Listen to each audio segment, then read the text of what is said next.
Hello everyone! Today we are going to speak about democracy on this new podcast. My name is Matthew, I'm your host for today, and next to me sitting my colleagues from Bucharest Youth Center.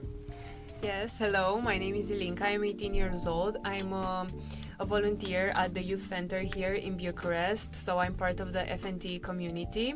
I'm Romanian, but I will speak in English today, so my Ukrainian colleagues will understand me. And yes, we will speak about democracy today. We will make, let's say, a little bit of a debate on this topic. Hi, my name is Vlad, and I'm 19 years old. I'm also a part of volunteering team in Bucharest in Youth Center. Also, I am international relations student, and I hope this podcast will be really nice because the topic today is really hot. Yeah, for today's reality, I think it is. And as well, it will be very relevant to the future of young people, because for those of who are right now 18 and over, they can actually vote for a lot of things here in Europe. So it will be important for you to get in touch and to actually perceive this right to vote. But for now, we are gonna discuss what is democracy for you.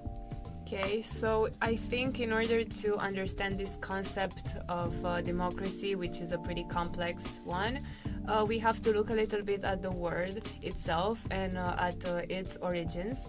So demos means people and kratos means power. So in democracy we're talking about people's power. This its origins come from the ancient Greek language. In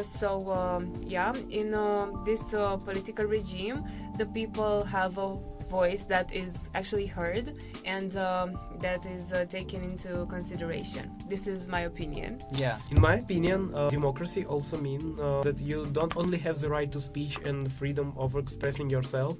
Democracy is also showing that the country has the power to communicate with its own citizens and with like loyal methods. When you don't get cancelled by just saying that you don't like something. particular candidate. Yeah, like democracy is showing you that you can communicate with country and country will hear you. Yeah. It's in my opinion. So, as well, I would like to add to things that you said, is that the right of free speech is not meaning that you can say whatever you want to anyone like it else, because it doesn't mean that you have a freedom of consequences with freedom of speech. Yeah. And for example, if you bully the people from the minorities, it just shows like that you are the person who doesn't respect minority rights that they have in democratic society, and that makes your speech being less free in this point, I think. So on which basis do you think democracy is built? The core meaning, like the core pillar of democracy. What is the most important? Related to what you also said earlier, yes, people are free, they have rights, they can do everything they want, but we also have rules and limits. And a pretty great quote that can define or express this better is John Stuart Mill quote, my freedom ends when your freedom begins. This really tells very good what democracy is. So we are free to basically make whatever we want, but as I said, we have to also respect society's rules and other people's boundaries and limits, you know? Yeah. And we have the right of speech. We can say whatever we want to say. We can also write, let's say, on social media our opinions and nobody would say anything, but of course we have to respect some boundaries. We cannot just say anything on the internet. In my opinion, the core principle of democracy is that you receive the power from your citizens, from your people, from your electorate. I don't know how to explain it in English. You see that in autocracy, the power is just taken from people, and you just being settled to the prison if you're trying to struggle for this power. Democratic countries, you have more benefits to communicate with your country, because democratic countries giving you a chance to vote. They have elections, they have like parliament and non-parliament meetings, which are, and the main principle of democracy is like openness and clearness. Like you can see every changes that is made in laws or in foreign policy. So, do you have something to add? Yes, in democratic regimes, of course, we have the freedom of speech, we have the right to vote. This is important. And what I would like to say is that some people don't really use their rights. Yeah. They have rights, but they don't use them. And in comparison, we can think about North Korea, where, again, I don't want to just... throw in the country. Yeah, I don't want to target anybody, but it's just a situation. This is the truth. This is something that happens in 2024. People there, they don't have access to internet. They can only access the internet that is controlled by the government, so they don't have access to all the information that we can actually read online. We, Romanians, Ukrainians, and other countries, those people, they are not free. They cannot know the truth. And it's important to actually be aware of the fact that some people don't have the rights that we have. So we should at least think about this and use them more. Those people, they cannot actually pick someone to represent them. They just have Kim Jong-un, that... Kim Jong-un. Yeah, Kim Jong-un. Who is the behavior and even the hairstyle of those people, they cannot choose the way they want to dress. They only have some standard way of dressing up. They have limited hairstyles that they can choose for themselves. They cannot buy things from other countries. They cannot leave the country. This is absolutely terrible, because if they try to escape the country, not only them, but also their families will be executed for them even trying to leave the country, which is absolutely terrible. In comparison, we are free, but we don't really use our rights, because a lot of people often say that their vote doesn't matter, which is just terrible, because every single vote matters. Everybody should go to vote and understand that their vote matters, as I said. Nowadays in Ukraine, we see that government is providing lessons for teenagers about voting and about parliament and Ukraine Republic system, how it's work, about its past and future benefits, about our way, how we would like to develop our country to democratic values. And it's really important having such classes during the war. Because we should remember our identity, and we should remember that we are the democratic society. And we should struggle to achieve the chance to become a really democratic country, and to share our culture, our friendship among the world. Yeah, I'm completely agreeing on what you said, and I want to speak with you about what is the key point for the citizen in democratic society to be. We can say like it's several key points, but what is the most important key point for you to be a democratic society's citizen? Like what's the ideal citizen in a democratic country? Not really, but what is the obligation of democratic society citizen? So as we said, firstly, and one of the most important ones, to vote. To help other people, to educate ourselves. Education is also the solution. I always said that this is the only solution, actually. Yes, we can go all day long and watch our mistakes that our country did in the past, or the countries around the world did in the past.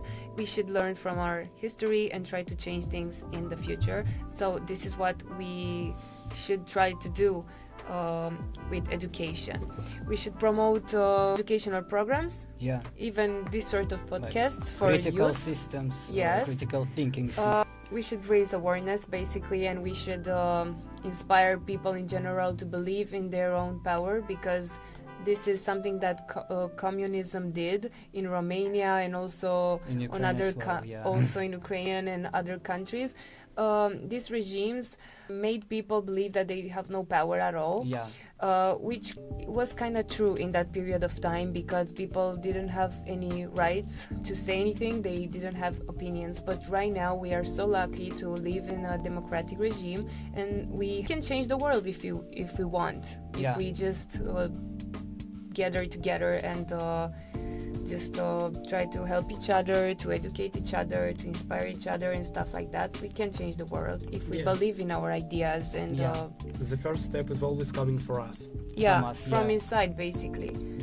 Not because I heard you earlier said that sometimes people look at the government. Maybe the government is there to blame. Other people can change the world. I cannot do anything. This is not true. It's the vision of older generation in general. Like, for example, people who were raised and were adults when there was Soviet Union, for example, they usually tend to have this vision on the politicians that, oh, I didn't choose them, like, what's the point of choosing them, because my vote don't matter, they will change, they will put this one, because... just because. It's like the new vision for the country will, like, if we have this, like, political views right now, we will put this president and then that president and then that president, so they have this kind of vision. And at the same point, they think that all of the problems should be solved by the government or by the higher authorities.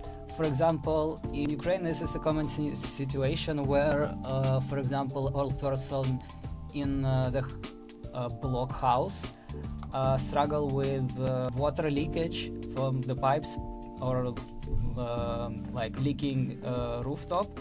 And they are not addressing it to, for example, local people. They not gather around the crowd to actually solve this problem. Maybe it's a problem not only in your flat, maybe it's a problem with your neighbor's flat, but they decide to just call ЖЭК, it's like the local services, and just say to them, yeah guys, my rooftop is leaking. That's it. They don't even ask. That's the beauty of democracy, the fact that we can go to protest some things that we don't like. We can write about them online. We can even call, I don't know, if we didn't like a product, we can express this. We can, I don't know, we can say our opinion and we can vote and we can change things. Unfortunately, a thing that cannot be done in North Korea or in other communist countries where people don't have an opinion. They cannot protest. If they protest, they are killed. Stuff like that. We are not, so we have to use our rights, as I said. We can see that in democratic countries, it's the main benefits of each citizen is to educate themselves. Like to participate in Erasmus, even multicultural exchanges, in European Solidarity Corps volunteerings, or just a local volunteering. Or just a local volunteering that will shape your view on the world, your shape your, for example, shape your view in the way that in different countries, in different societies, in different people. Will like, and the most importantly, it's it's also about don't believe anything that you see on the internet, because it's a lot of fakes and propaganda. Like, you should raise media literacy among the society and to be able to distinguish the real and the fake. And it's the main benefits. Like, if you are living in democratic country, you are able to understand, like, when government is trying to be a bit suspicious or trying to go in not direct ways that your foreign policy is allowing them, which allows you to even like throw some people in power away, Yeah. Not exactly, not throw, but like you can At least influence the opinion of the higher authorities. Like during protest, you can see how people in power, like local governments, they are hearing your voice and then they shaping laws or maybe some concepts that they are representing, and it's really nice because they are hearing the call of nation. Yeah, you mentioned protest. I think protest is a very important point of the democratic society, because you can express your opinion and at the same time you can show, like, it's like studies but very open. For example, you can see like studies in the like societal studies, for example, and it says so this demographic of people like tends to choose this candidate, but it's not showing, for example, the crowd, the amount of people. And for example, like if some amount of people is against certain candidate and it's like a lot of people, it's when you see it in statistic, it's kind of okay, but the population of the country is much big. But when you see this crowd protesting under the government, it's kind of more significant, and it makes their views and their opinions more visible, more heard, and it's a very good part of being a part of democratic society, when like you actually express your opinion and you also present you as a small society in the country's society. And I think we'll finish. I guess we can sum up that we discussed today, like in my opinion, we now can clearly see that democracy is the key point of developing of each country, because during living in democratic, you are able to like express yourself, to develop yourself, and to make an impact in society and in history of your country even. And unfortunately, in autocratic countries, you are not able to be such an open person, because they are forcing you to be all the same and don't differentiate from the other people. Because you are not able to even see how the people living abroad. Yeah, that's that's a very important addition to this conversation. Do you have something to add as well? Yeah, regarding the topic of reading fake news and believing them. It's important. We have the right to inform ourselves. In contrary to people in other countries, communist countries, where they cannot inform themselves. So we have the obligation to look for the best sources where we can take the information from. Because if we just pick a random article online and read it and believe it completely, it's not the best way to form an opinion. In order to form a pretty correct opinion, or let's say closer to the actual truth, it's really important to search a lot on the internet, because the internet is huge, is free, is accessible, at least for our countries and for a lot of countries, for enough people actually.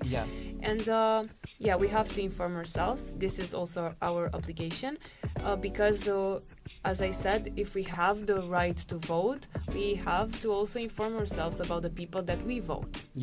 I mean, maybe some people don't vote, but those who vote, they should be responsible over this right. Very good point, and I personally would not say better. Say bye altogether. Bye. See ya.